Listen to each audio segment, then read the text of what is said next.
Hello everyone, my name is Brittany and welcome back to my channel. And today, I'm going to be telling you about the worst books that I read in 2021.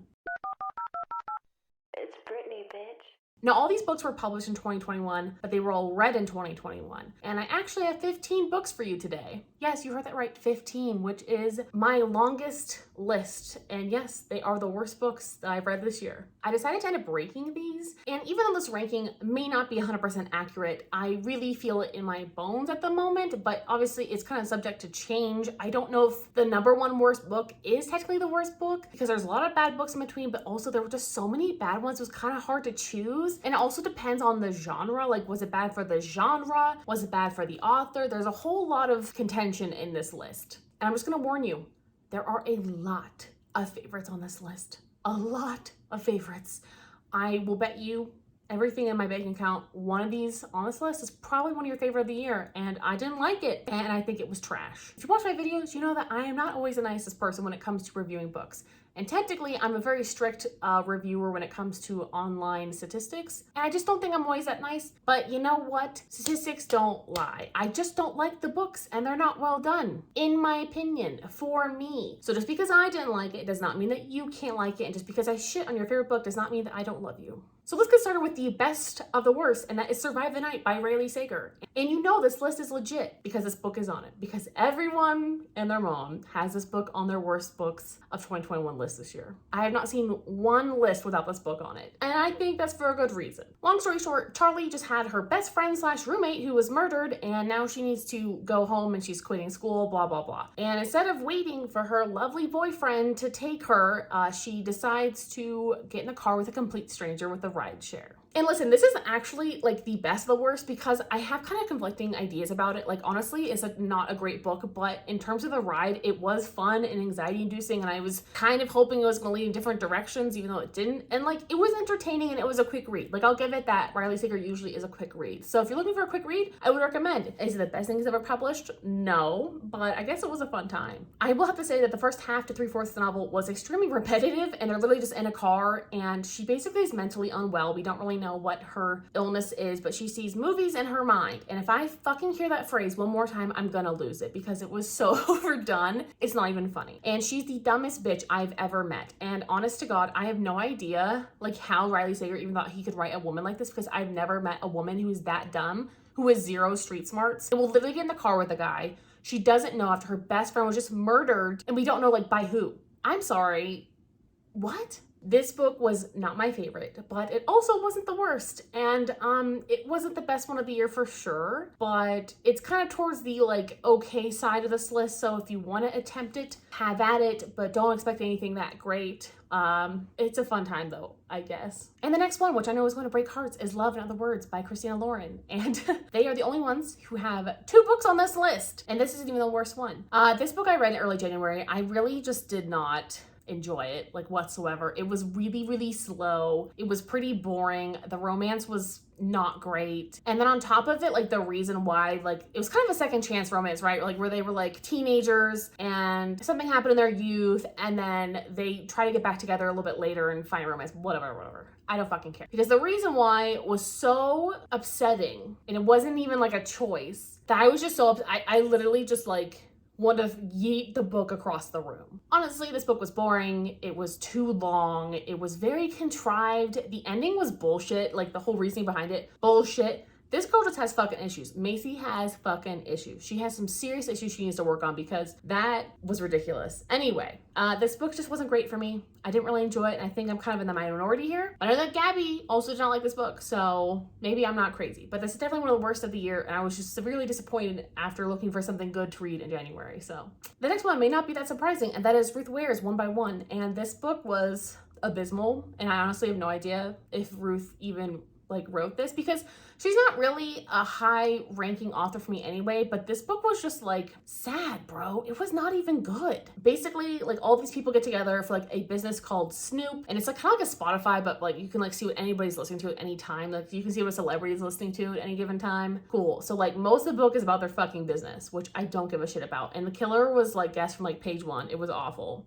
There was no tension, and the amount of times they talked about skiing and explain skiing, I was just like so bored. The problem is it could be very atmospheric, like if you want a good winter book, absolutely. But in terms of like an actual like good story and plot line or mystery, especially the mystery part was completely missing. You're not gonna find that here. Was I really mad about this? No. But did I enjoy it?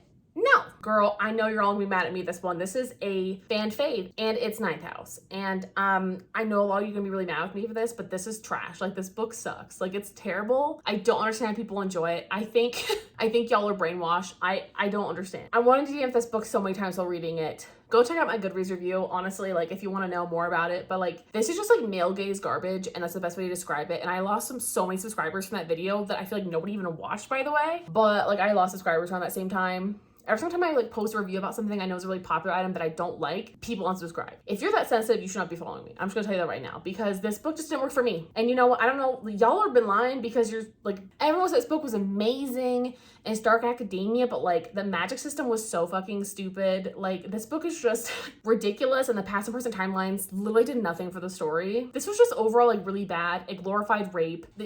Trigger warning for sexual assault in this book, because it just keeps happening over and over and over and over to like every freaking female in the story, and it's like never fully addressed. Basically, we're following Alex, who can like low-key see ghosts, and so she's part of the Ninth House like Yale secret society, right? So people in that group have to like take something to see ghosts, and so she can see them naturally. So like she's like such a gift to this group, but like their magic system and like how to get rid of ghosts and their rules around ghosts are just really fucking dumb. And just go check out my video if you want to know more. But this book really did not do it for me. It honestly makes me angry because of like, obviously I'm really sensitive about like sexual assault in books and it not being done well. And this was not done well. And I was highly offended. I think that's why I didn't enjoy this. I think if you don't have those experiences in your life, you'll probably be able to like glaze over those parts, and you'll probably be able to try to enjoy the magic or whatever. It definitely had the dark academia feel. Like I'll give it that. It wasn't enough to carry the story for me. And I feel like the last half was just so boring. Like what was even the point? Just could not have existed, and it would not have changed a goddamn thing. I know y'all are also going to come for me for this one, which is One Last Stop by Casey McQuiston. And listen, I just don't think their books are for me. Their books are not for me. I don't think they are, because I've tried Red, White, and Royal Blue, and I've tried One Last Stop. I haven't really liked either one of them. I really love the concept. I think that's the problem, is like I love the concept of their books, but like the actual execution is just not something I enjoy. Like the writing just is not for me. Ultimately, this book just like fell flat. Like I almost just put on my disappointings list, but also like it just really wasn't good. Like if I want to DNF a book before the 50% mark, and even listening to the audiobook, I still wanted to DNF it after I like switched the audiobook to like continue it. I just don't really know if it's that good of a book. I just don't think the writing is for me, like period. Like I had the same exact issue with the other book that they had, and I just don't know if I'm gonna like continue on with them as an author. Like honestly, I think that's half of what these books are. Sometimes you just realize somebody is not for you. Y'all can love them as much as you want. I love the ideas behind them, but I just never fall in love with their stories. I never get involved with the characters. There are also just like a lot of blatant plot holes in this one, especially that I noticed. I'm not sure if I noticed them as much in their previous book, but this one had a lot of plot holes, like money and New York City. And you know, just go check out my review if you want any of that. But if you ever follow me on Goodreads, you can always check out any of my reviews for any book, and I usually go into a little bit of detail in my reviews, so you'll kind of know more exactly why I didn't like this. But you know what, just a word for me, and that's why it's on this list. The next one is the other Christina Lauren on this list, which is my favorite half night stand. And this one basically is all about Millie catfishing her friend Reed. That's literally the entire fucking plot. That's literally the entire fucking book. It was so boring. And like, do you think for like how short the book is and how for like interactive, like there was text messages between like 4 friends or 5 friends, whatever, that I'd be interested, it just did not work. Like this book was so boring. There's like no plot. I hated the main character. She's such a selfish bitch who catfishes her friend. The whole plot just really wasn't a thing for me. Like basically they all decided to like make an online dating thing so they all could have like a date to go to like this fucking work function. That's it. Like that's all the plot is, and then she catfishes him. Wow, what a romance. So that's all I have to say about that one. I read this one early in the year as well, just not a fan. Didn't enjoy this. And not that it's trash, but like I just feel like Christina Lauren, they really have, you know, hits or they have misses. You know, The Unhoneymooners was on my best list this year. Also one of their books, Autobiography, was on my best list last year that I like never published, long story short. But, you know, sometimes it's just they miss, and this was a big miss. The next one was really hyped up by a lot of people, and y'all did me dirty again. And that's Night Film by Marisha Pessl. And this book is so fucking long. It is so heavy, and it is so full of garbage. It's literally like, I can't even understand why people enjoy this, because it is just so convoluted but repetitive at the same time. So basically, it starts out a really cool, interesting premise. There's a lot of multimedia in the book too, which is really cool. I love seeing like articles or news clippings or whatever intermixed in a book. I love the idea, right? The concept was amazing. And that's when the daughter of a very famous like underground filmmaker named Ashley Cordova, her name is Ashley, she is found dead at 24 years old, and they're trying to investigate her murder basically, or her death, and they're trying to figure out exactly what happened. Number one, the ending was bullshit. I'm just gonna tell you right now. Okay. And basically we're following like a journalist, and then he gets like these two ragtag teenagers slash whatever to help him with this mystery. It's literally like they go to one person, they get answers. They go to the next person, they get answers. They go to the next person, they get answers. Like there's never any like good tension. They even go to like a nightclub, and it's just like, it just did not hit. This again is one of those ones I would just recommend going out to Goodreads, check out my review because I'm much more in depth there. But this book had a like 3 things I liked about it and like a 15-page list of things I didn't like about it. So this did not work for me. If you want some more answers, go to the Goodreads page. In theory, it sounded good, so I'll give you that. It sounded really good in theory, but in practice, girl, no. The next one on this list is a DNF, and it was Pearl by Josh Malerman. And I actually got this on ARC, and I really had no idea what it was about. Like at the time, like all you could really do is read the synopsis, right? This is actually a reprinting of another book he published in like 2019. This book is about a murderous fucking pig. It literally is a mind fucking pig who can like mind control people and or animals and like have them do disgusting shit. Even in theory, that almost sounds kind of cool, but like in the book, it was very repetitive. And honestly, if it was a novella and it had like a better plot, I probably would have finished it because it would have been a good novella, but like as a book of like normal size, just didn't really work. And to be fair, when I requested it, it sounded like something sinister. I thought it was gonna be something supernatural, and that's what it sounds like, and a lot of other people in the reviews said the same exact thing. This book just was not what it was advertised to me. Like I really did not think it was gonna be about a murderous fucking pig. That is not that scary, in my opinion. So I DNF'd it because it just kind of wasn't really worth my time, and I just didn't really care about how it was gonna even turn out. So there's that. The next one kind of hurts my heart, but it is The Taking of Jake Livingston, and I really wanted to enjoy this. It, again, has a great premise, but it just did not deliver. It was very confusing. We're following Jake, and he's one of the only black kids at his prep school, and he can see ghosts. And the problem is they're kind of meddlesome, and they kind of interrupt his life. And he basically is being haunted by the ghost of a school shooter. Here's the problem, too, is we also get to see the perspective from the school shooter.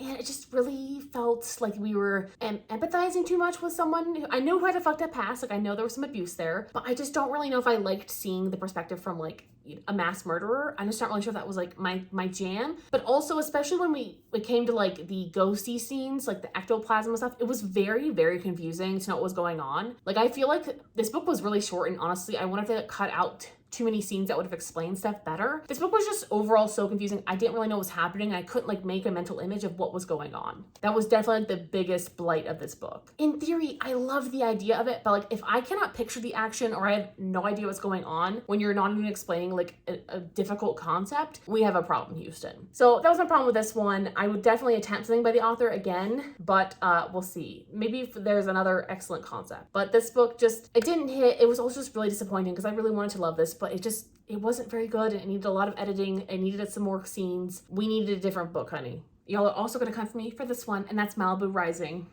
This book was just not it. I'm just really disappointed. Obviously, Taylor Jenkins Reid has published 2 books that I really enjoy, but this was not it. I was really looking for like a fast-paced family gossipy drama, and I just really did not get any of that. Honestly, if you like reading about like vacuous celebrities' lives in Malibu, there's a bunch of self-centered cheating dummies all around you, this book is for you, because it's basically what this whole freaking book was about. It started off strong and it went really downhill really fast. I think the Achilles heel of this book, by the way, there was way too many fucking characters. Like there were so many characters, I couldn't keep them straight. And especially in this nice middle part where we're basically at the party, which we're like leading up to this entire fucking book, we're like in every random character's head. There's no reason for it. Like there's no reason for me to be in any character's head that is not directly related to the story, because they're not directly related to the story.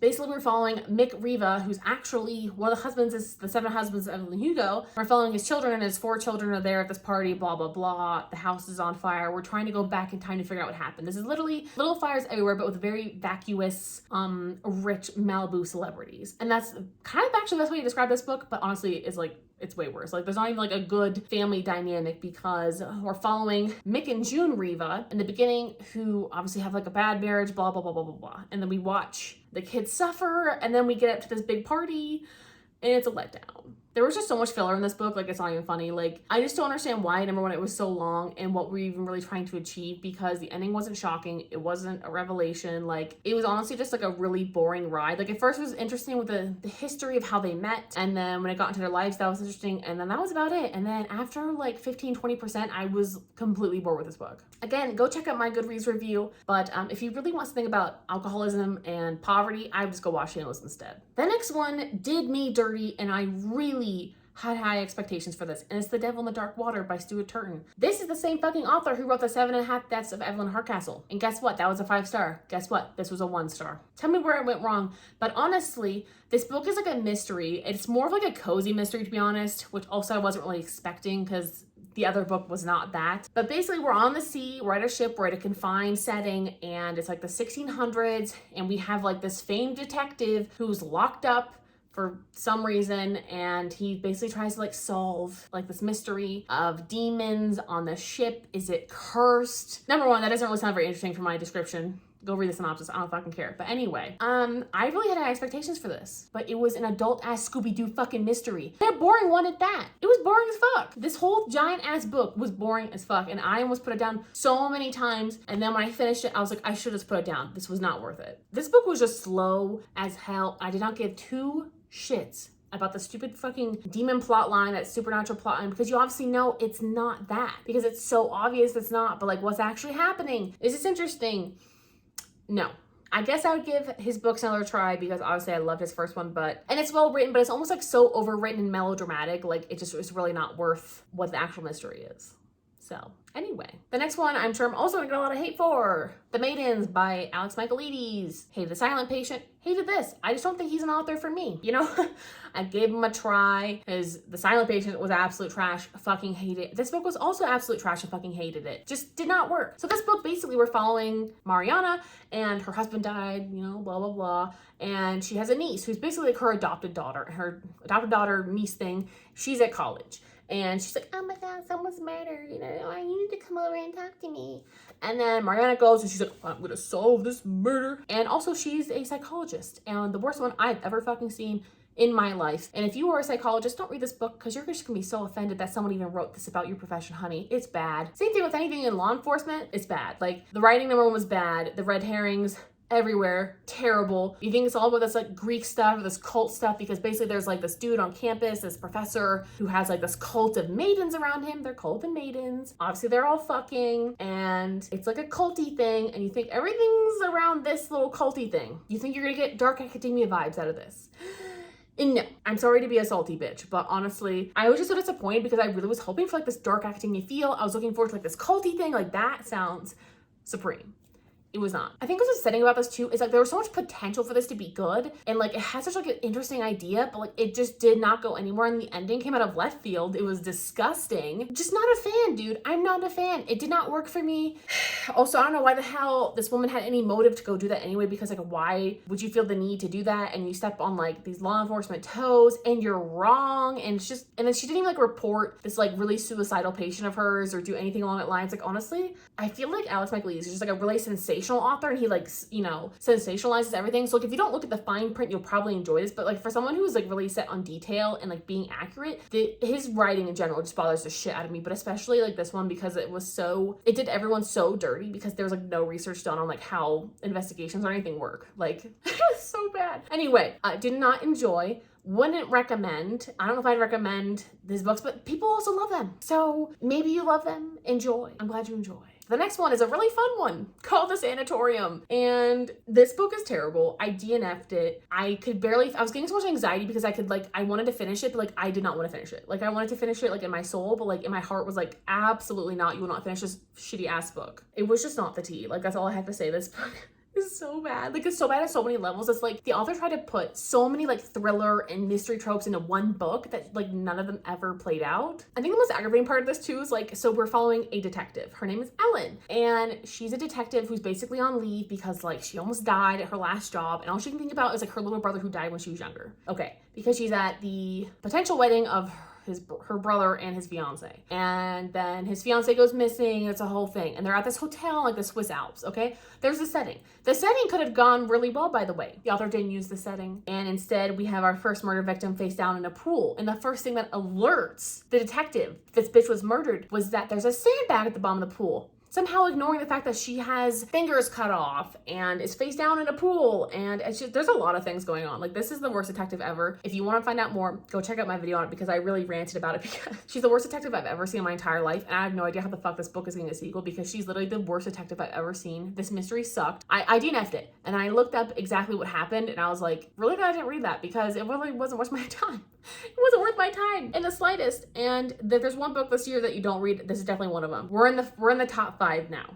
I would recommend, probably shouldn't waste your time because I don't know many people that did enjoy this book because there's just so many things going against it. It starts off really strong and then you'd think that in a thriller it'd be fast paced, but honestly, it was so slow and boring. And she's the worst detective on the planet. You don't go to people about potential leads and then expose your lead. I'm not even a detective and I know that. This is the second worst book I read this year. And honestly, sometimes it feels like it should be the first, but it's supposed to be a Christmas book and I just read it. It's called Santa Cruz. This book sucked. I'm just gonna tell you, like, I don't know how it made it past publishing. This book was just not a good time. We're basically supposed to be following 4 friends on a cruise and they decide to go on a singles cruise if they're all still single by New Year's or whatever. By the way, there's like barely any holidays in here. The first half of the book is all backstory that we don't actually need because we don't actually get to know these characters and we don't actually get to care about them anyway. All we get to know about them is how they tip bus boys and what they were wearing. She was wearing a blue capri and a red sock and she gave him $10. Like, that's literally what the entire book was about, by the way. And then we finally get to onto the singles cruise with these 4 friends. We already kind of know who they're going to end up with, but also, like, there was no romance.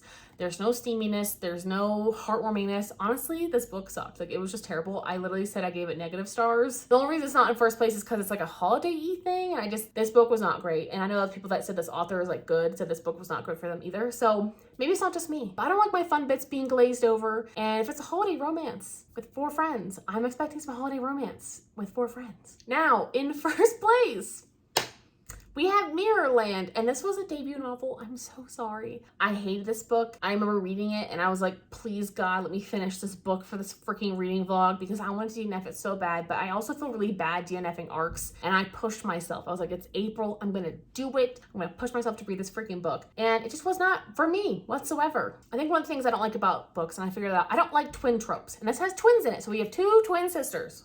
2. We have Kat and we have Elle. So Kat lives in Los Angeles and Elle lives in Edinburgh in Scotland. They grew up in Edinburgh and as sisters, they kind of created this world called Mirrorland, which is basically a world they created to cover up their abusive childhood. I'm sorry, that's not something I really fucking care about, especially in a thriller. I'm expecting a mystery thriller. I really don't care about the made up world that you created to blanket the abuse in your life. We literally explore this stupid world because Elle disappears and then Kat's getting like weird random notes about her sister's death that's gonna like happen to you too or whatever. I don't know, honestly, I was just so lost. Like, we were so stuck in like this weird magical realism world. So like when she would go into a room, she would spend like 2 minutes describing what it looked like in Mirrorland and then we get back to the present. But like the interjection of that was so fucking confusing. I saw through this mirage of this play world in like 2 seconds into the book. So like it was just so overplayed. Like, I just don't understand like why that was such an interesting part of the novel and like why they focused on like this fantasy world that the girls created, because honestly, it added absolutely nothing to the book and took away completely from the mystery. It didn't even feel like a mystery. Like, her disappearance was like barely even mentioned, and then the ending, I guess, was like cool. I don't know. This wasn't really for me. This book just like in so many freaking ways did not work. It was so overly troped, but then again, none of the tropes like played out well. If you like magical realism, maybe, but not for me. So anyway, I just spent 40 minutes of my life talking to you about the worst books of the year, and they're not that worth it. Let me know what your worst books of 2021 are, because I'm just really curious. Sometimes I like reading bad books on purpose, which I think is why maybe this year I've had so many, because sometimes I know they're not gonna be that good, but I just want to try them out for myself anyway, because what if we have different tastes? There's been a lot this year. I've had a lot of bad books this year. I think most of them were not great. I really had to like trim this list down. Like, that's how you know what a bad reading year you've had, when you've had to trim down your worst list and you're dealing with disappointing lists. So anyway, I'm gonna go make my dinner now, and I'm going to try to reclaim some of my sanity and hopefully pick some better books for next year. But please let me know down below what your worst books are, or even just one of them. I'm very, very curious to know what books you also did not enjoy, because maybe we have some favorites together that we did not enjoy. Thank you so much for watching. Like, subscribe, and I'll talk to you guys next time. Bye!